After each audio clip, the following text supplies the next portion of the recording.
ওম শান্তি। আজকে বাবার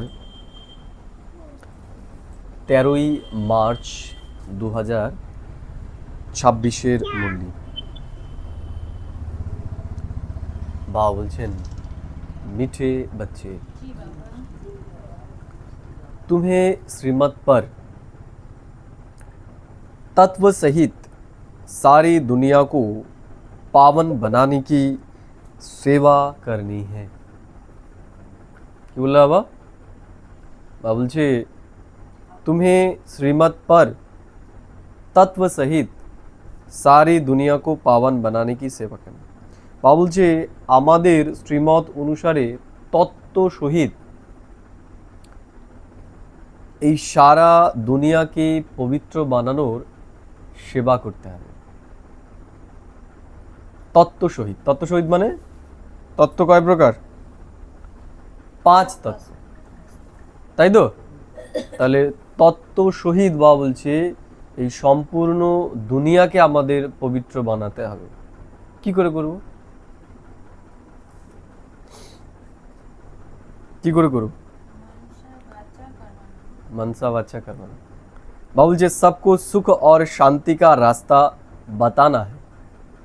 আর কি করতে হবে? সবাইকে সুখ আর শান্তির রাস্তাও আমাদেরকে বলতে হবে। বলা হয় ব্রহ্মা সংকল্পের দ্বারা সৃষ্টি রচনা করেছে, তাই তো? দেখো, আমরা যদি একটু গভীরভাবে চিন্তা করি, এই যে দুনিয়াকে দেখতে পাচ্ছি, এটা কিসের দ্বারা রচিত হয়েছে?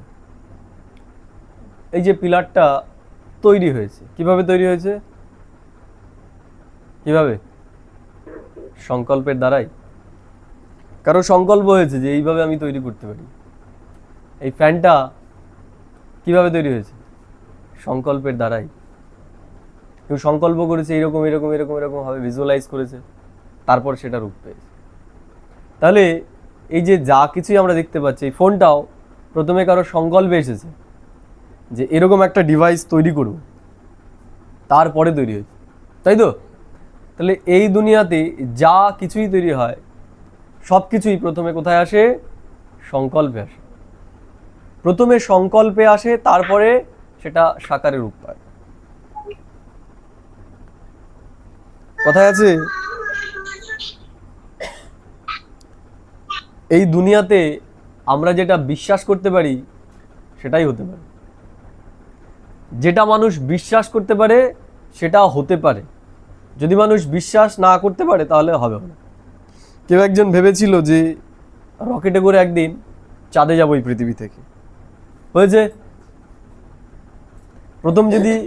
প্রথম যাকে বলা হয়েছে যে চাঁদে যাব, তার কি মনে হয়েছে? সেটা কল্পনা মনে হয়েছে, তাই না? যদি এখন কেউ বলে যে আমাদের এই গ্যালাক্সির বাইরে অন্য কোনো গ্যালাক্সিতে আমি যাব, তাহলে এখন বর্তমান সিচুয়েশনে দাঁড়িয়ে আমাদের এটা অসম্ভব মনে হতে পারে, কিন্তু হয়তো ভবিষ্যতে এটা সম্ভব। তেমনি আমরা যেটা সংকল্প করছি, দুনিয়ার মানুষের কাছে এটা কি বাস্তব না অবাস্তব? অবাস্তব। এমনকি আমাদের মধ্যে অনেক ব্রাহ্মণ বাচ্চা আছে যাদের এই বিষয়ে এখনো সম্পূর্ণ নিশ্চয় আসেনি। কি নিশ্চয়? যে সত্যি এই দুনিয়ার বুকে এই যে দুনিয়া দেখতে পাচ্ছি, এই দুনিয়া বদলে সত্যযুগ আসতে চলেছে। বুঝে গেল? তাহলে হবে কিসের আধারে? হবে সংকল্পের আধারে।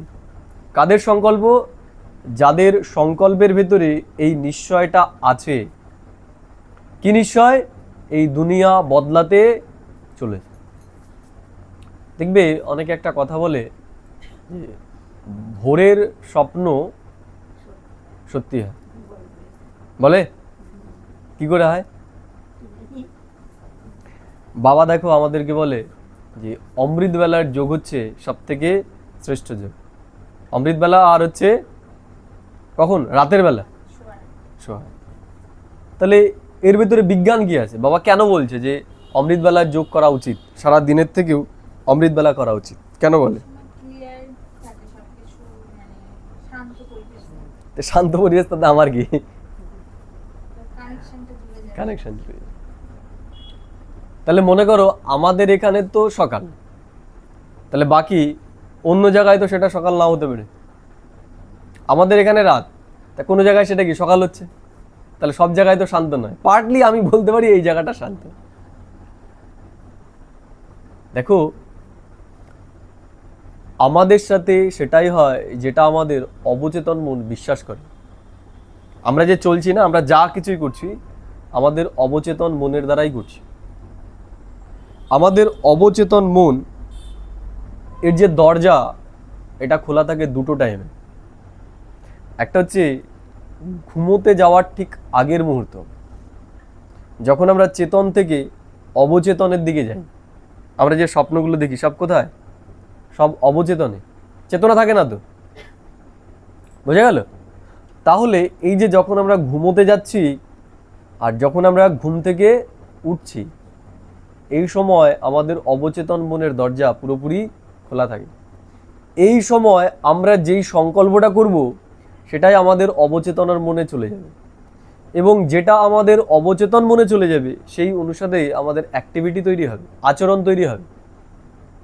বুঝতে পারলে? আর এই যে আমাদের সংকল্পের ফ্রিকোয়েন্সি, যেমন প্রত্যেকটা জিনিসেরই একটা ফ্রিকোয়েন্সি থাকে। এই যে আমি কথা বলছি তোমাদের কাছে পৌঁছচ্ছে, কিভাবে পৌঁছচ্ছে? কোনো তার নেই তো, পৌঁছচ্ছে কিভাবে? এই যে কথা বলছি এটা সংকল্পের মাধ্যমে যাচ্ছে। কিসের মাধ্যমে যাচ্ছে? বায়ুর মাধ্যমে। ফ্রিকোয়েন্সি, তরঙ্গ, এটা হচ্ছে কি শব্দ তরঙ্গ। বুঝতে পারলে? এই যে মোবাইলে আমরা কথা বলছি কিভাবে আসছে? কোনো তার নেই তো, তাহলে কথা যাচ্ছে কিভাবে? তরঙ্গের মাধ্যমে। বুঝতে পারলে? তাহলে এই যে তরঙ্গ, এর শক্তি অনেক। এগুলো হচ্ছে ভৌতিক তরঙ্গ। তাহলে এর থেকেও আরো সূক্ষ্ম তরঙ্গ রয়েছে, যেটা হচ্ছে আমাদের সংকল্পের তরঙ্গ। দেখবে বলা হয় যে যারা মহাত্মা মহাপুরুষ, তাদের সামনে যখন হিংস্র প্রাণীও আসতো, তারা কি হয়ে যেত? শান্ত হয়ে যেত। হতো কি হতো না? হতো। কি করে হতো? এই যে তাদের যে তরঙ্গ, সংকল্পের তরঙ্গ, সেটা কি করে? চারিদিকের পরিবেশকে শান্ত করে দেয়। কি? তাদের শান্ত স্থিতির তরঙ্গ। তেমনি বাবা জায়গায় বলছে কি, तुम्हें श्रीमत पर तत्व सहित सारी दुनिया को पावन बनाने की सेवा करनी, सबको सुख और शांति का रास्ता बताना। তাহলে এই যে ফ্রিকোয়েন্সি, এই যে তরঙ্গ, সেটা কি আমাদের ভেতরে যেই ধরনের অনুভূতি থাকবে সেই ধরনেরই তরঙ্গ সৃষ্টি হবে। যেমন মনে করো এই যে আমি কথা বলছি, এই কথাটাই যদি আমি উচ্চ স্বরে বলি, স্বরটাকে যদি আমি ঠিক না রাখি, বেসুরে কথা বলি, তাহলে কি হবে? কানে লাগবে। এখানে মনে করো একটা বড় মাইক চালিয়ে দিলাম, আর সেটার মধ্যে মনে করো কোনো সুর নেই, তাল নেই, কি হবে? আমাদের মাথা যন্ত্রণা শুরু হয়ে যাবে। বোঝা গেল কি বললাম? কিন্তু সেটাই যখন জোরে হবে, কিন্তু সুর এবং তাল থাকবে, সেটা দেখবে আমাদের জন্য মধুর মনে হবে, মানে আমাদের মনকে আনন্দিত করবে। বুঝতে পারলে? তাহলে ফ্রিকোয়েন্সি দুই রকমের হয়, একটা হচ্ছে নেগেটিভ, একটা হচ্ছে পজিটিভ ফ্রিকোয়েন্সি। যখন আমরা অশান্ত স্থিতিতে থাকি, তখন কি হয়? অশান্তের ফ্রিকোয়েন্সি আমরা এই দুনিয়াকে দিই। তাহলে কি হবে? এই যে দুনিয়ার যে সিস্টেম, এগুলোও খারাপ হয়ে যাবে। এই যে পুরো প্রকৃতি যে তৈরি আমরা দেখতে পাচ্ছি, এগুলো সব অ্যাটমের মাধ্যমে তৈরি। অ্যাটম মানে পরম অণু, যা কিছু আমরা দেখতে পাচ্ছি। বুঝতে পারলে? এবার যখন এই ফ্রিকোয়েন্সিটা শান্তি, আনন্দ, প্রেম এগুলোর আধারে হবে, তখন এই অ্যাটমের যে মলিকিউল, এগুলোর স্ট্রাকচার খুব সুন্দর হবে। ক্লিয়ার? এবং সেগুলো এই যে স্ট্রাকচারটা সুন্দর বলছি, এটাই কি? এটাই হচ্ছে শতপ্রধান স্থিতি।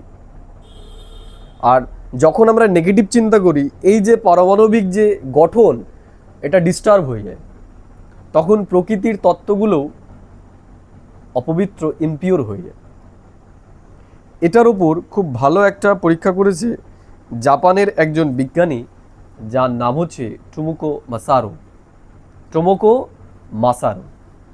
তিনি সবার প্রথম এই যে সংকল্পের প্রভাব তত্ত্বের ওপর কিভাবে পড়ে, তার উপর উনি পরীক্ষা করেছেন। সেটা কি? জলের ওপর। আমরা জানি যে জল হচ্ছে হাইড্রোজেন আর অক্সিজেন দিয়ে তৈরি, মলিকিউল দিয়ে তৈরি। তা উনি কি করেছেন, উনি বিভিন্ন পাত্রে জল রেখে সেটার প্রতি মানে একটা মিউজিয়ামে রেখে সেখান দিয়ে গেছেন। মানে সেখানে বিভিন্ন ব্যক্তির ছবি ছিল, যেমন কোনো একটাতে গান্ধীর ছবি, গান্ধীজির ছবি, কোনোটায় মাদার টেরিসার ছবি, কোনোটায় হিটলারের ছবি, এইভাবে দেওয়া আছে মিউজিয়াম। তা সবাই ওখান থেকে গেছেন। যাওয়ার পরে ওই জলগুলোকে যখন টেস্ট করা হয়েছে, দেখা গেছে যে যেখানে গান্ধীজি বা মহাত্মা গান্ধীর মানে মাদার টেরিসার ছবি, সেই জলগুলোকে যখন মাইক্রোস্কোপের নিচে রাখা হয়েছে, দেখা গেছে সেগুলোর যে মলিকিউলার স্ট্রাকচার, সেটা ওই আমরা কি বলতে পারি, হীরের যেমন শেপ হয় সেই রকম গঠনটা একদম ঠিকঠাক। কিন্তু যেখানে হিটলারের ছবি, সেখানে দেখা গেছে সেই যে জলের মলিকিউলগুলো তৈরি হয়েছিল সেগুলো হচ্ছে বিচ্ছিন্ন প্রকৃতির। তাহলে এর দ্বারা কি প্রমাণিত হলো, যে যখন মহাত্মা গান্ধীর ছবিটা কেউ দেখছে তখন কি সেটার প্রতি তার পজিটিভ দৃষ্টি তৈরি হচ্ছে। আবার যখনই সে হিটলারের ছবিটা দেখছে, তাহলে হিটলার মানেই তার মনে পড়ে যাচ্ছে যে এরকম হিংস্র ব্যক্তি ছিল। তো সেটা করার সাথে সাথে কি হচ্ছে, সেই জলের মলিকিউল চেঞ্জ হয়ে যাচ্ছে। এর জন্য সংকল্পের প্রভাব অত্যন্ত গুরুত্বপূর্ণ, এবং এই যে আমরা কোন স্থিতিতে থাকছি তার উপর নির্ভর করছে। যত আমরা শান্তির স্থিতিতে থাকব, তত আমাদের দ্বারা এই মহাবিশ্বের সেবা হবে। কী হবে, মনে করো আমি যদি কোনো সরোবরের পাশ দিয়ে যাই, ওই সরোবরের জল সব পবিত্র হয়ে যাবে, পিওর হয়ে যাবে। আমি যেই জিনিস ছোবো সেই জিনিসের মধ্যেই পিউরিটি চলে আসবে। সেটা নির্ভর করছে কিসের ওপর, আমার মেন্টাল স্থিতির ওপর, যে আমার ভেতরে শান্তি, সুখ, প্রেম, আনন্দ এগুলো আছে কিনা। মনে করো আমার ভেতরে যদি সুখ শান্তি না থাকে, আর আমি ভাবি যে আমি সবাইকে প্রকৃতিকে ভাইব্রেশন দেবো, আমি ভাইব্রেশন দিচ্ছি শান্তি শান্তি শান্তি, আর আমার ভেতরে অশান্তি রয়েছে, তাহলে সেই ভাইব্রেশন কখনোই কাজ করবে না। কিন্তু আমার ভেতরে যদি শান্তি থাকে, আমাকে আলাদা করে দিতেও হবে না। বুঝতে পারলে? যেমন মনে করো যে একটা বরফের চাই আমরা যদি এখানে রেখে নিই, তাহলে আমাকে আলাদা করে ঠান্ডা করতে হচ্ছে না। ওর যে উপস্থিতি সেটাই কি করবে, ওর চারিপাশের পরিবেশকে কি করবে, ঠান্ডা করে দেবে। তেমনি আমরা যখন আমাদের স্থিতিকে শান্তির স্থিতিতে নেব, তখন আমরা যেখানেই থাকবো না কেন সেখানকার প্রকৃতি অটোমেটিক্যালি পিওর হয়ে যাবে, শান্ত হয়ে যাবে, এবং আমরা এটাকে কোনো জায়গায় চ্যানেলাইজও করতে পারি একাগ্রতার মাধ্যমে। বুঝতে পারলে? আমরা মনে করো কেউ বম্বেতে রয়েছে, আমরা তার কাছেও এই ফ্রিকোয়েন্সিটা পাঠাতে পারি। যেমন আমরা মোবাইল নাম্বার লাগাই, তেমনি আমরা যার বিষয়ে চিন্তা করব, আমরা তার কাছেই এই ভাইব্রেশন পৌঁছে দিতে পারি। কিন্তু এর জন্য সবার ফার্স্ট যেটা দরকার, সেটা হচ্ছে আমাদের ভেতরে শান্তি, সুখ, আনন্দ, প্রেম এগুলো থাকা দরকার। এর জন্য যখন আমরা অশুদ্ধ বিচার করি, ইমপিওর বিচার করি, ঈর্ষা, ঘৃণা, লোভ এগুলো যখন আমাদের ভেতরে চলে আসে, তখন স্বাভাবিকভাবে আমাদের সংকল্প কী হয়ে যায়, অশান্ত হয়ে যায়, এবং এই যে আমরা যে সেবাটা করছিলাম সেটা উল্টো হয়ে যায় তখন। বুঝতে পারলে?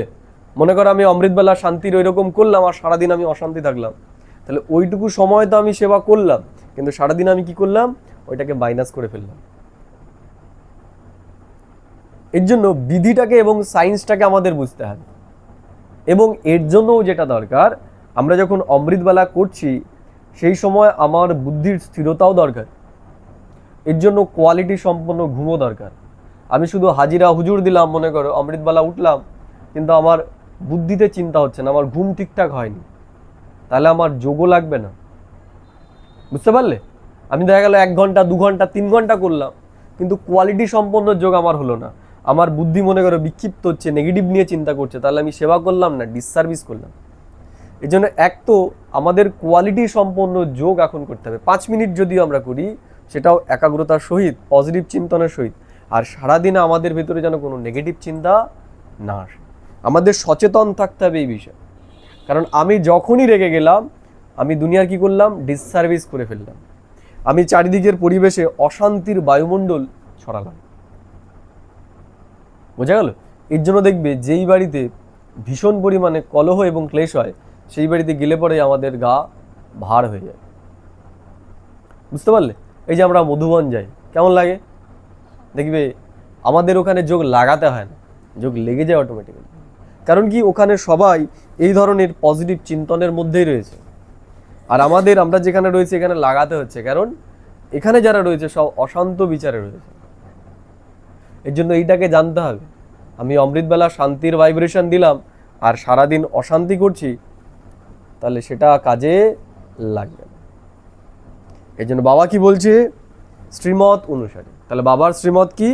আমাদের 5 বিকার থেকে নিজের বুদ্ধিকে এখন মুক্তি করতে হবে। बाबा बोलছে তুমি শ্রীমত পর তত্ত্ব সহিত সারি দুনিয়া কো পাবন বানানে কি সেবা করনি। তাহলে যখনই আমরা শুদ্ধ বিচারে স্থিত হব তখন অটোমেটিক্যালি আমরা বিশ্বের সেবা করছি। কিন্তু সেবা তার দ্বারাই হবে যার বুদ্ধি যত শান্ত। বুঝতে পারলে? কেউ মনে করো অশান্ত ব্যক্তি, সে সারা দিন অশান্ত করে, অশান্তি ছড়ায়, এর সাথে ঝগড়া, পরনিন্দা, পরচর্চার মধ্যে থাকে। সে 3 ঘন্টা যদি যোগ করে তাতে যেটুকু সে করতে পারবে, আর কেউ মনে করো সারা দিন সে শান্তির বাতাবরণ রেখেছে এবং নেগেটিভ চিন্তা করেনি, সে 1 মিনিট করলে তার 3 ঘন্টার সমান সে যোগের বল প্রদান করবে এই দুনিয়াকে। বুঝতে পারলে? এর জন্য কোয়ান্টিটির থেকেও আমাদের এখন কোয়ালিটির ওপর জোর দিতে হবে। বুঝতে পারলে? যেমন উদাহরণ মনে করো, এই দুনিয়াতে সবাই 8 ঘন্টাই পরিশ্রম করে, কেউ 10 ঘন্টা করে মনে করো, কিন্তু দেখা যাচ্ছে কেউ 8 ঘন্টা পরিশ্রম করে 300 টাকা, কেউ 200 টাকা, কেউ 100 টাকা, কেউ 500 টাকা কামাচ্ছে। আবার কেউ ওই 8 ঘন্টা কাজ করেই 1 লাখ, 10 লাখ, 1 কোটিও কামাচ্ছে। তাহলে সময় তো সেই একই লাগাচ্ছে, পার্থক্য কোথায়? ইভেন যে 100 বা 500 টাকা কামাচ্ছে সে আরও বরঞ্চ পরিশ্রম হয়তো বেশি করছে। যে পাথর ভাঙে তাকে কত দেয়? 500 টাকা, তাই না? আর একজন ডাক্তার 10 মিনিট দেখবে, ভিজিট কত? 700 টাকা, 1000 টাকা, 1500 টাকা, 2000 টাকাও আছে, তাই না? তাহলে তার তো কোনো পরিশ্রমও করতে হচ্ছে না, সে এসি ঘরে বসে করছে। তাহলে পরিশ্রমের ওপর, এফার্টের ওপর নির্ভর করছে না, নির্ভর করছে কোয়ালিটির ওপর। কিসের কোয়ালিটি? বৌদ্ধিক শক্তি। যার বুদ্ধি যত শ্রেষ্ঠ তার ইনকামও তত বেশি। তেমনি এই যে আমরা ঈশ্বরীয় কামাই করছি, এখানেও আমাদের বুদ্ধি যত দিব্য হবে, শ্রেষ্ঠ হবে, শান্ত হবে। এই যে বাবা কথাগুলো বলছে, আমরা যখন আত্মার স্বরূপে থেকে কোনো চিন্তা করব তখন আমাদের 1 মিনিটের কামাই অনেকে যারা 3 ঘন্টা ধরে যোগ করবে তাদের থেকেও শ্রেষ্ঠ হয়ে যাবে। বুঝতে পারলে? এর জন্য আমি 8 ঘন্টা যোগ করতে হবে, 8 ঘন্টা যোগ করতে হবে। এই যে অশান্তের বাতাবরণ, মনে করো আমার আজকে 4 ঘন্টা হলো বা অমৃতবেলা আমি উঠতে পারলাম না, সেটা নিয়ে আমি কি করছি? পশ্চাতাপ করছি আর অস্থির, টেনশন করছি, ডিপ্রেশনের মধ্যে চলে গেলাম। তাহলে কি করলাম আমি? তুমি 5টার সময় উঠেছো, হ্যাঁ 5টার সময় উঠেই 5 মিনিট তুমি একদম শান্ত বাতাবরণ তুমি তৈরি করো, সেটাও কাজে লাগে। কিন্তু একটা বিষয় আমাদের অমৃতবেলা কখনোই মিস করা উচিত না, কারণ ওই টাইমটা সব থেকে বেটার একটা পরিবেশ থাকে। কিন্তু তার মানে এই নয় আমাদের দ্বারা যদি মিসও হয়ে যায় আমরা সারাদিন তার জন্য ডিপ্রেস থাকবো। হ্যাঁ, ওটা কি, ওই যে সময়টা, ওইটা পরিবেশটা আমাদের সহযোগী, আমরা খুব সহজেই আমাদের অভীষ্ট লক্ষ্যে পৌঁছে দেব, কারণ তখন কাজের চিন্তা থাকে না, একদম বুদ্ধি আমাদের ফ্রেশ থাকে। কিন্তু সায়েন্সটাকে আমাদের বুঝতে হবে যে আসল কি। মনে করো আমার মিস হয়ে গেল আর আমি সারাদিন ডিপ্রেশনের মধ্যে রয়েছি, তাহলে আমি কি করলাম? সেবার তুলনায় ডিসসার্ভিসে আমি করলাম। এর জন্য মূল বিষয়টাকে আমাদের বুঝতে হবে, আর কোয়ান্টিটির থেকেও আমাদের কোয়ালিটি সম্পন্নতার উপর এখন বিশেষ জোর দিতে হবে। আর কোয়ালিটি বাড়বে কি করে? যত আমরা নিজের কোয়ালিটিকে বাড়াবো। নিজের কোয়ালিটি মানে কি? কোনো পরিস্থিতিতে যেন আমরা অশান্ত না হই। বুঝতে পারলে? এর ভ্যালুকে আমাদের বুঝতে হবে। শান্তি, সুখ, আনন্দ, প্রেম, এর ভ্যালু কতটা? আমরা এর ভ্যালু জানি না। এর জন্য কি করি? আমরা অল্প কিছুর জন্যই এই মূল্যবান জিনিসগুলোকে আমরা হারিয়ে ফেলি। নিজের ভেতরে শান্তির স্থিতি তৈরি করা সহজ না কঠিন? সহজ? বর্তমান পরিস্থিতিতে নিজের ভেতরে শান্তির স্থিতি বজায় রাখা এটা মোটেও সহজ ব্যাপার নয়। নয়, তুমি রাস্তা দিয়ে চলছো, বিনা কারণেই তোমাকে কেউ একটা খোঁচা দিয়ে দেবে, উল্টো পাল্টা বলবে, বলছে না? নিতে পারে। আমরা অশান্ত হয়ে যাচ্ছি কেন? কারণ আমরা ভ্যালুটাকে বুঝি না। যেমন মনে করো, আমার কাছে যদি 1,00,000 টাকা থাকে, তাহলে চোর যদি আসে আমার কাছে ছিনিয়ে নিতে, আমি ওকে দিয়ে দেবো? নিয়ে নে, দেবো কি? দেব না। আমরা কি করব? ওটা লকারের ভেতরে খুব সিকিউর ভাবে রাখবো। বা চোর যদি চলেও আসে আমার ব্যাগে থাকে, আমি সেটাকে রক্ষা করার চেষ্টা করব, তাই না?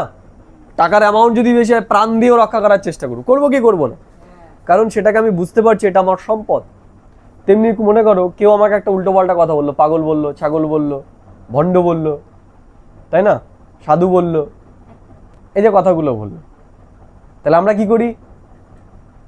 আমরা আমাদের স্থিতিকে নিচে নিয়ে চলে আসি। আমি মনে করো শান্তিতেই রাস্তা দিয়ে চলছিলাম, এটা যখন শুনি আমার ভেতরে কি হয়? জ্বালা শুরু হয়ে যায়, অশান্তি করি কি করি না? করি। তাহলে দেখো ওই জায়গায় আমরা কি করলাম? আমাদের অর্থটাকে ওই যে চুরি করতে এসে ওর কাছে আমি দিয়ে দিলাম না, কিন্তু এখানে কি করলাম? ও আমাকে অশান্ত করতে এসেছে, আমি আমার শান্তিটাকে ওকে দিয়ে দিলাম, অশান্ত হয়ে গেলাম, তাই না? ওই কি হই না আমরা? কেউ আমার কথা শুনলো না, কি হয়ে যায়? আমরা অশান্ত হয়ে যাই।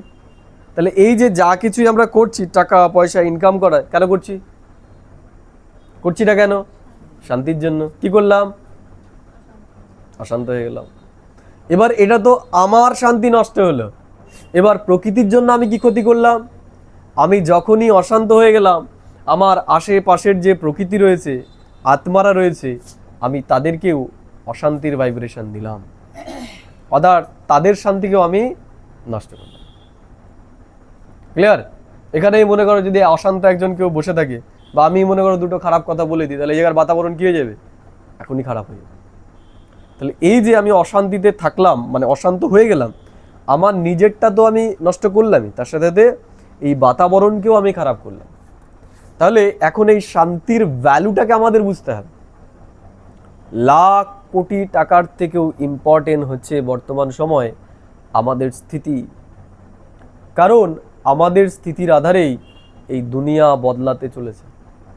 এর জন্য কোনো কিছুর বিনিময়ে আমরা যেন আমাদের ভেতরের শান্তি, আনন্দ, প্রেম এগুলোকে নষ্ট না করি। করবো না কখন?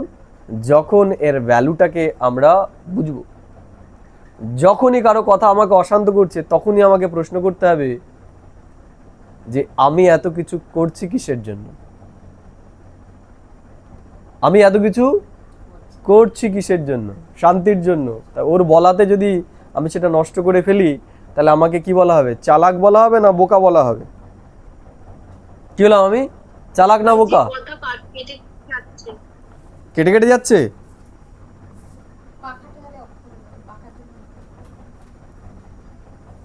বাকিটা শোনা যাচ্ছে?